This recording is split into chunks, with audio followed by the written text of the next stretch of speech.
মানে জায়গাটা কম হচ্ছে না, লাভ দিতেই হবে। না না লিখি,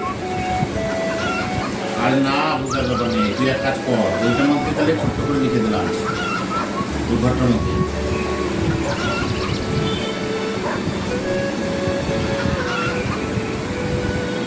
ঠিক আছে।